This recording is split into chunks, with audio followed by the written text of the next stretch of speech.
or pipe up with your raised hand, or just speak up. In the meantime, welcome all of you from all over the country. Thank you for being here. Sean, you're on. Congratulations. Thank you. Thank you very much, Jill. I really appreciate it. Thank you very much for the invitation to come. It's really exciting. It's exciting to be talking to people in California who are starting their day while I'm sitting in Geneva at the end of the day. And I always like being, on a call when I'm at the end of my day and others are at the start. Very nice to meet you all. Very nice to be here. My name's Sean Hazeldean, as Jill said. I work for the Federation, the International Federation of Red Cross and Red Crescent. I'm based in Rome, normally between Rome and Geneva, mostly Rome, and I'll explain a little bit about that in a second. Hello, Sean, in the future. That's very funny. As Jill said, this is fairly relaxed and fairly informal. I'm Australian, so we're very relaxed and informal anyway. But if you've got any questions, then please feel free to you can put them in the chat, or as Jill said, just feel free to come on as well. You don't have to wait till the end or anything. I'm happy to have a discussion about any of these matters, right? And so I'll tell you a little bit about, Jill asked I speak a little bit about how I came to be in this role and then this function, and then a little bit about the Solferino Academy, what it's trying to do, the kinds of work we do, and maybe a little bit about what's coming up. But then also really about the transformation agenda, which is really the agenda of Strategy 2030, and really what the Solferino Academy is about. So I'll go through that. As I said, I'm really excited to see your names and where you're from in the chat. I think it's really cool. Some of these places I've heard of, some of them I've never heard of, but it all sounds very exciting. So please, as for others who haven't done it, please do feel free to write your name and where you're from and what you do as well. It's always cool to be seeing all the different roles in the Red Cross and the Red Crescent around the world. As I said, I'll tell you a little bit about myself. I started off professionally in child protection, and I worked in Australia and the UK and Romania in child protection, and then went back to Australia and got a job with the Red Cross. I started off in the Red Cross, in Australian Red Cross, at a state level role in Australia, so similar to your setup, but there's nowhere near as many states in Australia. But it was a state sort of level coordinator role. I was working on a program called that we built called Save a Mate. That was really an attempt to take traditional first aid courses that Australian Red Cross was running and put it into more contemporary kind of problems, really, that young people were facing, which was drug overdoses, really, at the time, and different drug-related problems, emergency problems, overheating or, overdoses or whatever. And so we adapted these kinds of first aid programs and, built a whole strategy to engage young people around that and around this issue because, in our first aid courses in Australia, they're teaching you a lot about snake bites and spider bites and things like that. And despite the publicity we get around it, people don't actually die from those things in Australia. But they were at the time, young people, particularly dying from drug overdoses. So we saw this as a much more serious threat to health and well-being in a first aid sense. And so we built a whole strategy around that. It was lots of fun. And we, able to do some cool things with it. And we eventually got awarded a prize for innovation from the UN that was conferred during the UN Commission on Narcotic Drugs in Vienna. So that was a very exciting, sort of accolade, I guess, for the program. And I kept working. I was only ever really going to stay at the Red Cross for a couple of years because from the outside, it struck me as quite a boring organization. And I don't know why that was the case, but I didn't see it as something that was that exciting or something that, had a whole lot of, amazing things going on. Of course, once you get inside, you start to learn about it and you learn what, what's going on around the world and, what's happening in other countries, but also what it does in your own country. And I was somewhat amazed by it. And so just kept sort of doing more jobs. Eventually, I found my way. Yeah, I know, right? It seems like a strange thing to say, boring now, having been here for 18 years. But at the time, that was my view, right? Rightly or wrongly, right? That was actually the view of a lot of young people in Australia at the time. So, but then I got another job. I worked in the national office for six years, and then as the national manager for our youth, family, and education services. And then I went overseas with Australian Red Cross. They had an international delegates program, much like you do. And I was in China for a year, and Mongolia, and Philippines, and Malaysia. Working on a range of different things, volunteering, disaster risk reduction sort of stuff, right?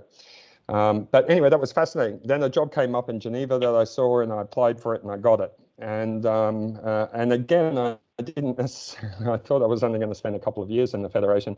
So I've been here 8 years now. So I've seemed to have been consistently proven wrong about the Red Cross and Red Crescent. So maybe I'm not necessarily a great person to listen to about it. In Geneva, I worked on volunteering development for a couple of years, and I really enjoyed that. It was, it's such a central part of everything about us, and so it was exciting to be a part of that for a few years. Even if at a global level where you get fairly disconnected from the really inspiring and cool things that are happening on the ground. And then there was a new Secretary General that came in, and things sort of shuffled up a little bit, and an innovation post, was developed, which I got, and then started to develop an innovation agenda in the Federation. And that was about 6 years ago. And as a part of that, we started to sort of design and build this Solferino Academy, which, as Jill sort of pointed out at the start, has been around in many different, manifestations over the years. But at the time, there wasn't a huge amount happening with it. So we sort of started to drive this agenda through, and frame a Solferino Academy. So I'll tell you a little bit about that, and get off the subject of me. But I'll share a presentation, and hopefully all of that will work very smoothly, and I can take you through just some key elements of the Solferino Academy. And I'm presuming you can see that, and if somebody could just let me know, that would be great. We can see it. Yes, we can. Okay, brilliant. I'm very happy to hear that. Okay, so full screen now. All right, there we go. So we are the Solferino Company. Jill called us a think tank. That's true, but we consider ourselves a bit of a think and do tank as well.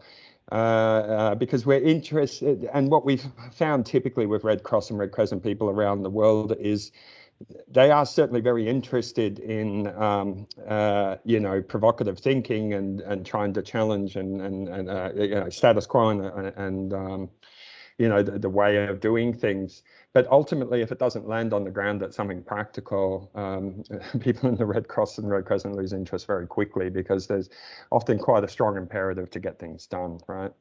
So we have kind of three main areas we work on. But broadly, we focus on the process of innovation, foresight, and collaborative creative problem solving. So we're particularly interested in bringing together people and convening people in different ways to try and help them connect with each other and think through some of the challenges or problems they're facing, and co-create or develop solutions together or learn from each other. So we don't necessarily produce the thinking ourselves. We don't necessarily produce the innovation ourselves, although we sometimes get involved in that. But we're really interested in trying to help connect people from the network so that they can grow and develop and enhance that themselves by being exposed to what else is happening around the world. So that's broadly where we go. We're very driven and centered and founded on the 7 transformations in Strategy 2030. The Solferino Academy actually led the consultations for Strategy 2030. We consulted national societies, external experts, academia, and all of that. In all, we consulted something like 10,000 people over 2 years, right? And we did that through some highly creative digital means. We played a digital game called What Futures, which a number of people from the US played, which was a game played entirely on WhatsApp, and it was designed really as a game that could attract people who wouldn't normally participate in a strategy survey, because these things are quite boring. So we did things like that to try and get a wide voice and a diverse voice into what the strategy of the International Red Cross and Red Crescent, or the network of national societies, should look like over the next 10 years. What was really critical in that, or what was really key, the really strong sound message we got from people was that, you know, the world was, you know, very complex, very unpredictable, very, you know, people faced numerous challenges that were shifting and changing very quickly, and they couldn't keep up with them. And there was this recognition that the organization itself wasn't adapting quickly enough, and certainly not in anticipation. And so people were calling for transformations. It was very purposeful language. They weren't necessarily just talking about an incremental improvement in a particular area. We should do this a bit better or that a bit better. They were very direct and said, we need to rethink how we do volunteering entirely, right? And that doesn't mean throwing out everything that we've ever done or dispensing with what we currently do, but it means understanding how the world is shifting and then rethinking what the implications are of that, right? And what that would mean for us. And so you can see on the slide there's 7 transformations that were identified. And the Software Academy works very hard to try and support and promote those, and to encourage thinking in those areas. So, Jill mentioned at the start, Climate Red. That was an initiative that we ran last year. In part, this was sort of, it was during COVID, right? And so, I mean, you know, we're still in COVID, but it was when it was after COVID had unleashed itself in the world. But we had actually conceived this idea before this had happened. It was the year before, and the Red Cross and Red Crescent had run a very large climate meeting, and they had flown everybody in for that. And we were sort of looking at that and thinking, you know, that the digital technology is good enough these days that, you know, you could probably just stage the global virtual summit that isn't done face to face, right? That you could probably do this virtually. And we were surprised that we would hold a major climate meeting and fly everyone into it. The irony of that didn't seem to be lost on a lot of people. So we had come up with this idea anyway, but we did this as so in part to sort of show that although it wasn't perfect, it is possible to successfully hold a summit virtually and achieve what you want to achieve. But a big part of that was really about connecting people and about exposing people to the work and innovations of others, right? And so there were over 10,000 participants in it, which is a very large number. And it was 190 countries that participated as well. So it did really get across. And one of the things that was interesting, we had a coffee room in there where you could type in your name and you type in the language that you speak and what you're interested in. There was like a drop-down box, and then it would randomly match you with someone else in the network who had put in similar fields. And then you would have a short conversation with them in this platform. And then at the end, you could exchange a digital business card. And so that was kind of like a randomized coffee trials sort of thing, but it was a way of sort of, randomly connecting people in the hope that serendipity would take hold, right, and take over. But you can see the idea of it really is to try and find a creative way to bring people together to talk, right, about an issue, about programs, about challenges, and about how, different things that we're doing and how we might better address them. One of the things that you see the quote there at the bottom, though, typically at these global meetings, it's always the same people, right? It's the Secretary Generals and the presidents of the boards, or the heads of international, or the very senior people are the ones who come to that. And it's usually not open really to others to participate. Whereas at this, volunteers could be in meetings alongside Secretary Generals and so forth. And so that was kind of a cool feature of it, I thought. and that's a video of one that's coming up, and I'm not going to show it because it's supposed to have launched already and it hasn't. So the second area the first area really that I want to talk to you a bit about is that we support leaders and national societies to transform to be fit for the future, right? And that's in line with the transformations, as I said, in Strategy 2030. So I'll give you a few quick examples. At the General Assembly in 2019, this was in Geneva, this one, we built an escape room. This was an immersive digital game. It was heaps of fun, but it was specifically to try and put, oops, something happened and my screen sharing's dropped off. Is my screen still sharing with you, or? Yes. No, it's still sharing with us. I think some people aren't on mute, so whoever's on mute, not on mute, please put yourself on mute. Yeah, try again, Sean. We can totally see everything. Okay, cool. Except I can't see my screen sharing anymore, but that's all right. So I might have to unshare it and then share it again. Just give me 1 second. You're showing 3 different groups. You're showing a lady pointing a finger. Yeah, there you go. That's good. You're going to fix it. Right. Yeah. Yeah. So I apologize for that. It just dropped out somehow. So yeah, this was just an escape. The idea was to give leaders an immersive experience of the future, right? And to put them in with young people. So most of these people here, you see, are either the youth representatives or senior national society representatives, and they were taken through a series of kind of games, right? But and it was about challenges that are unfolding in front of us. Curiously, the first one they had to confront, you can see in the left screen there, was a global pandemic. The one in the middle was widespread bushfires. So it turned out to be fairly prescient in the end, but it's kind of an example of a kind of creative way to try and get leaders to think about the very complex, unpredictable futures in front of us, and what those might mean for the way that we, the way that we work, the way we think about our work, right? This is a program called Future Fellows, which actually I think we have an American Red Cross person on the program as well. This is 30 high potential leaders and from around the world. And they were selected earlier in the year, and they're on a year-long program, really, where they basically go through a whole range of sort of innovation and transformation, futures and foresight kind of learning journeys together. And then they experiment and develop different initiatives using some of these skills. We developed this because there wasn't currently, that I was aware of, and nor had there been, at least not in the time I've been in the Federation that I was aware of, a program that would do that would say, hang on, we've got this tremendous talent out there around the world. We need to invest in them, right? And try and help them grow and expose them to the international environment as well. So individual national societies do these things, but it wasn't being done, at least at a international federation level. So that's another example there of how we try to support leaders to drive change. We have an initiative called Shifting Sands. There's a Futures and Foresight Council that's external experts that provides guidance and advice and connections to networks and so forth to help us build better foresight strategies.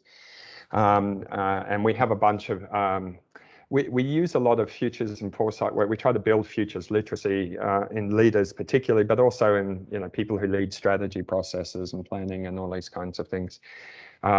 Because we find people who develop sort of futures enabled or foresight enabled kinds of approaches are much more likely to end up in places of innovation. I think once you start to explore the future, you start to realize that you might not be ready for it. If I could just ask people to be on mute while I'm talking, just because it messes up with the presentation. Sorry. Okay, cool. Next area, we try to promote cutting edge thinking and new ideas. As I said earlier, we don't necessarily produce the cutting edge thinking ourselves, but we try and convene it, or we try and source it and bring it in. And that could come from unusual partners or so forth, or external experts, but very often it comes also from internal sources too. Again, one of the ways we did this earlier this year, we ran a Data and Digital Week. This had about 4,000 people participating. And that was really about trying to, recognizing that during COVID, national societies all around the world had undergone an extraordinary digital transformation. I mean, it really is something to behold.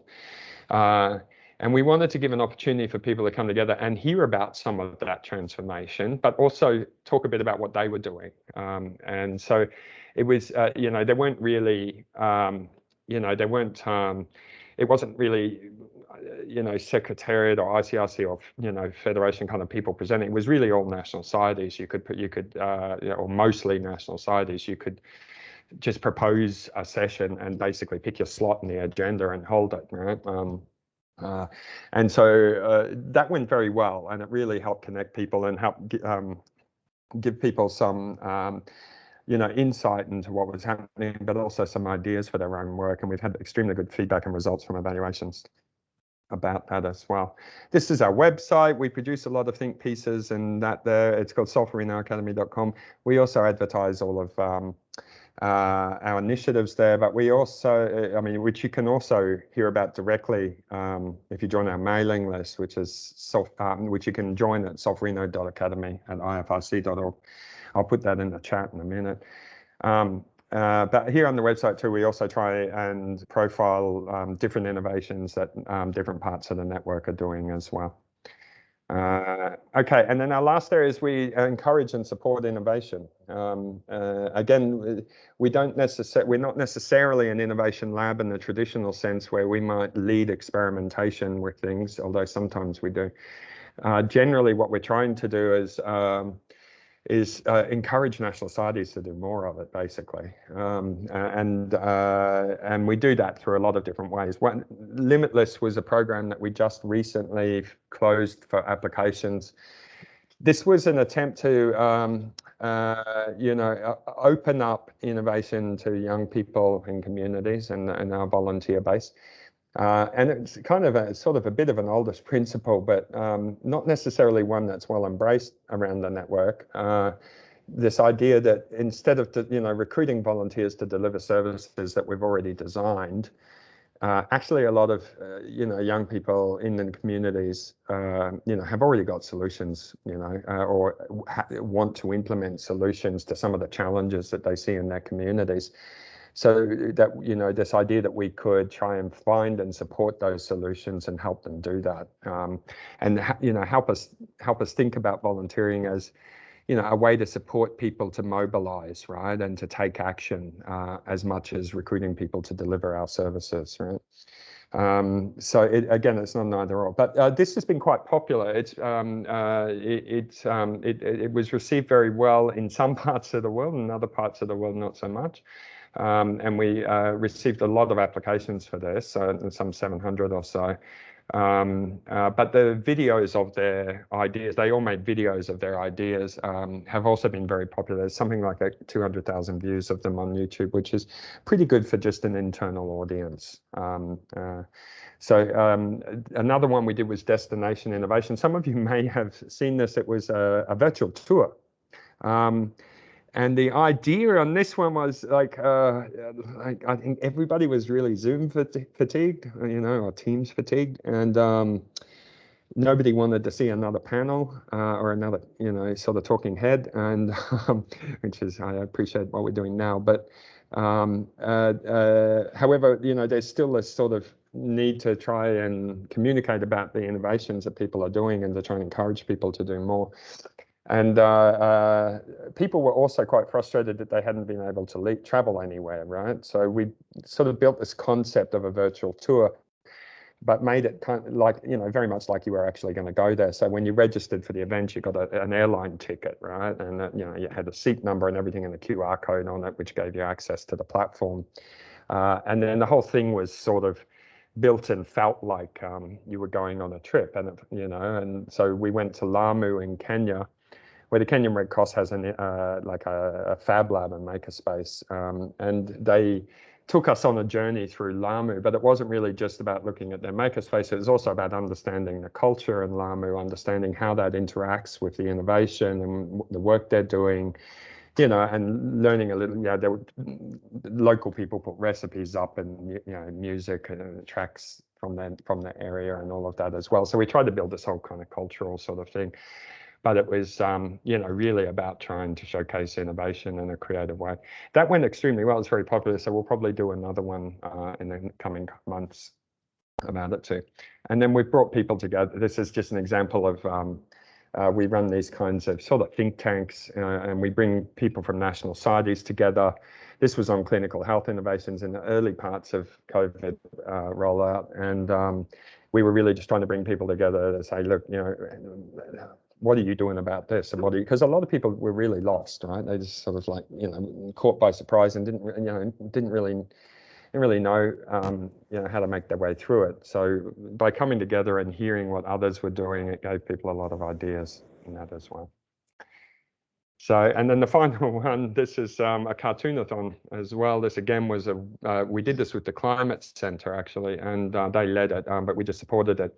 But the idea with this was really to, use a more visual approach to help us think through some of the challenges we were going through. This again was done fairly early. Like about mid last year or something. And you can see two examples. And so basically we had cartoonists from the New Yorker and things like that. These were quite good cartoonists come together, and they would sit in on our workshops, right? And on what people were talking about and what they were struggling with. And then they would build these cartoons about it. And then people would reflect on the insights from that, right? Because sometimes cartoonists have a way of distilling this down to something, quite absurd. But can deliver some insight, and so that was a process that we ran earlier in the year, and then it was repeated again during Data and Digital Week by the Australian Red Cross. Actually, you can see the cartoon on the left as people talking about, well, this is kind of where we are now, right? It's a new normal, right? And but of course, there's a lot of Red Cross people who are saying, I don't want to go, I don't want to be part of it.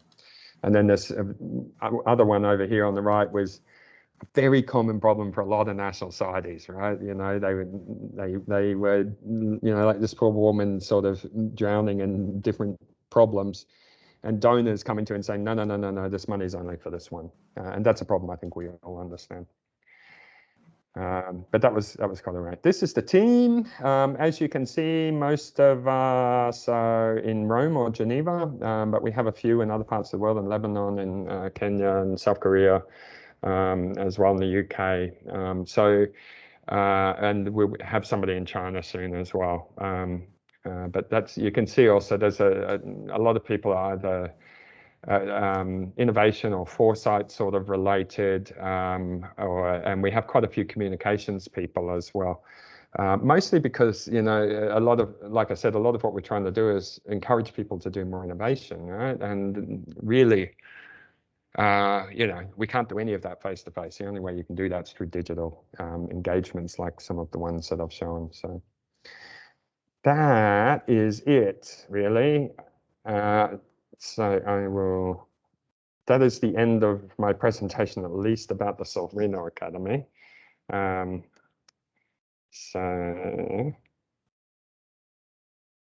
I can open it up if you want, and happy to answer any questions or have a chat. I'm sorry if you were asking things while I was presenting. Of course, when you present, you can't see the screen so easily. I actually put the question down because I didn't want to forget it about future literacy. But before even that, for me, it's like I was on your Climate Red, and it was wonderful because I was in those coffee meetings. They were way too short. Yeah. Just as we started talking to each other, kaboom, we go on to the next person. But anyway, I just wanted to that was a mistake. But I love the idea of having something that is so interactive that people get to communicate from all over. And so I love that idea. I wish we could implement it here. But if you would answer my question, what is future literacy? I can't grab my head around it. What does it mean? Yeah. I mean, it's kind of this concept, like futures and foresight is it's sort of a great, it's a field that's been around for a long time, and it's sort of, that sort of field has been, used a lot by the military, but also by big corporations. So the idea of futures literacy is that, you build a literacy around futures and foresight approaches, right? And you're much more able to deploy those to understand shifting trends and spot emerging, spot weak or strong signals of change, and then start to think about those implications of them for your own organization and work, right? And people as well. And a lot of what we can use futures for is to try and understand how vulnerability is shifting across the world as well, right? And, of course, we can see that. You use these kinds of approaches to help you think through where these trends might be going and what the implications for vulnerability are, and then what the implications are for you. And I can give you sort of an example, I guess. I mean, we've been seeing a stagnating or downward trend in humanitarian financing for a long time, right? But it's been more pronounced in recent years. And this at the same time that you see, increasing complexity in your crises, right? And Afghanistan is certainly a good example of that, where you have a drought at the same time threatening 11 million people, and obviously, the tension and conflicts and change of government and so forth there. You have all these multiple converging, very complex crises that go on for decades, right? They don't, it's not flash in the pan. So how do you finance things like that, right? And at the same time, there's an earthquake in Haiti that's not, I don't know what the media coverage is like in the US, but outside of the US, it's not getting that much media coverage. And so you have, there's a potential for huge food insecurity issues in Somalia at the moment that nobody knows anything about. So there's these very complex, hidden, uninteresting in the public sense crises. What are the financing solutions to that going to be, right? Is traditional humanitarian financing, which is really 20 governments, is that going to be is that going to be suitable in the future, right, with those kinds of environments? And the answer is obviously no, right? It's inadequate. It's not going to be able to meet that. And then so we need to start looking through and thinking about different kinds of strategic financing opportunities that will help the network to better alleviate some of the suffering, right, and anticipate it, hopefully. That's great. Thanks, Sean. Anybody else have any questions? Jump in. Joseph. Sajid Joseph.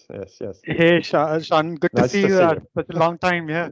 Yeah. So, quick question for you. How do you define success? Like, how is success defined? Because it's such a tough thing, right? We struggle with that as well. So I'm just curious, how do you kind of look at it? Yeah, it's a really good question. I mean, because a lot of what we're doing is trying to support leaders who are transforming their national societies, right? And so a lot of those metrics are culture too, right? I mean, some of that's about shifting the culture of the organization, which is very, very, very, very hard to measure, right? And of course, a lot of it is extremely slow. So even if you can develop some adequate metrics for this, you're not going to see reward that quickly on it, right? So, the process of sort of transforming a way of what you're working on or an area or a part of your business, or indeed your whole organization, as many are trying to do, is a very, very complex and fraught journey that has much up and down in it, and backwards and 2 steps forward and 2 steps back, and that kind of stuff. So I don't have a very good answer for you. I appreciate that you're struggling with it too, but we all are. I mean, you can drill this down to more specific things around, okay, the more output, okay, did it reach people? And then you can do follow-up sort of stuff to say, has this influenced your practice? And, what's some examples of change that you've been able to drive, and that kind of stuff. Of course, that kind of sort of evaluation is expensive and time consuming too, right? So you can only do kind of snapshots of it too. And one of the challenges we face as a global network is that we don't really have very good data sharing, and that's a real weakness of ours. If you were to come in from the outside and look at it strategically and go, hang on, you've got 13 million volunteers on the ground all over the world. You can tell things that others just couldn't possibly do, right? But we can't get that information nor aggregate it in any kind of meaningful way, right? And so that that's a real problem as well, as in trying to sort of measure shifts and change. So a lot of this is speculative. It's certainly true, or it's based on a theory of change that's somewhat sound, but is very hard to prove. Yeah, that's true. the smaller initiatives are much easier, right? If you're supporting a group of young people on an innovation project and they're able to demonstrate some impact and change and so forth, that's great, right? That's beautiful. But the bigger stuff, it's really complicated, and a lot of that is really, participant insight and feedback, right? Unfortunately. Thanks, Sean, and kudos to all the great work which you've been driving. It sounds like an amazing story. So kudos. Yeah, thank you, and likewise. We're always really blown away by what happens in American Red Cross Innovation. And we promote it and push it out, as you know, because we want others to see it and learn from it. So well done too. Cool. Christoph, how are you? Sean, I can't hear you. Good morning or good afternoon to you. It's great to see you again. And I remember fondly working together in Almaty, for example, or a few years ago in the regional conference and a few other instances. First of all, great presentation. Thank you very much for presenting to the American Red Cross what the Solferino Academy is doing. I'm wondering if you can talk a little bit about a broader, give us a broader spectrum of what is happening. It is my sense that in the humanitarian landscape altogether, there's some serious discussions happening, and I'm not talking about, let's not use big words like revolutions, but there's some really serious undertakings to rethink humanitarianism, or to rethink the way that humanitarian assistance is given, and to rethink humanitarian structures. And of course, so you talked about the red pillar, but can you present or talk to us a little bit about what is done in other NGOs, or even with a blue pillar? Because I think it is interesting to us to see how we compare, but also how we join that global effort that is underway. Thank you again, Sean. That's a great question, a very complicated one to answer. I'm sorry, Christoph, I won't do it justice. You have to. I agree with you. I think there's been a tipping point, right? I think, and the Red Cross and Red Crescent is certainly part of that. I think people have widely realised that we're not fit for future, right? That we're struggling to keep up with what we're dealing with now, and that none of our projections look like that's going to get any better. And so I think there is a widespread realization that things have got to change, and not just, as I said at the top of it, not just around the edges, but meaningfully transformed, and in some senses, revolution is perhaps not, not necessarily out of line. So I do think that has widely swept across us. Some of the bigger charities, as you'll be aware, in the last couple of years, have had this forced on them, right? That there's this whole scale change because the things have gone so badly. In the UN, in the blue pillar, we work quite a lot with innovation and strategy transformation type people in the UN and UNDP, UNHCR particularly, a little bit with UNICEF as well. You will know that UNICEF's innovation teams are huge, right? I mean, they have many hundreds of people in them, right? And they have hubs all over the world and so forth. UNDP, the same. What I do see is increasingly, much like Sajid as well, that the organizations have prioritized this at a very highest degree. It is more common than not that these people report to the Secretary General, right? Or to the Director of Strategy Office, right? Or that sort of level, which would indicate a couple of things. One is that they're looking for across the system sort of innovation, right? And the other is that they are valuing it highly enough to put it up in that kind of sphere. And of course, that kind of level of transformation has to come from the top. There's no other way to. I mean, you can have really good groundswell innovation, but unless it's matched by that top-down sort of, particularly in highly bureaucratic and hierarchical institutions like ours is, if you don't have that kind of top-down sort of buy-in and commitment, then it doesn't happen. So I can see that sort of rhetoric there, and I can see that appearing in organizational structures and in budget expenditure and so forth. The change is not so clear yet, right? I can see it starting to happen in some areas, and I can certainly see people trying to tackle problems. But the humanitarian sector, despite how quickly it responds in a crisis, it doesn't particularly change very fast. And you know, it's taken many decades to get where we are now, and there's a huge inertia and a huge number of barriers against change, structural and cultural, right? Against that kind of change that will have to be overcome in the years. My personal belief is that the Red Cross and Red Crescent is in a better situation than most, right? It is very large, but it's not as bureaucratic and large as the UN. It's connected to community. The localized model of it is what most other large organizations would love to have, right? This idea that you have independent bodies in every country in the world made up of volunteers from those countries. The boards are with people from those countries. Now that, you know, that brings a lot of challenges and mess at times too. But it's an excellent model, and we have that, right? And so I think we do have I think we also are a bit more pragmatic and a bit less political and can drive change in a way that others may struggle with. And so I have a lot of hope for how much we're changing. Plus, I saw during Strategy 2030, when we consulted particularly senior leaders, but also the young people who were fierce about this, but when we consulted senior, I could see in them, you know, writ large, although obviously with exceptions, that you know, that they realised something has to change, and you know, weren't quite sure what the answers to that were yet, but that you know, we were going to have to tackle this. So I'm fairly optimistic about these things generally. That could speak to my character more, but I think we're doing okay. Thank you, Sean. Thank you. I mean, I get frustrated with it. I'd like it to move quicker, but you know, but yeah, it's a massive institution, this place. So you know, you've got to understand how it changes, I guess. Jill, is that you, Jill? Sorry if your hand up. Whoops. Yes, it's me. I'm trying to get the hand out of there. Okay.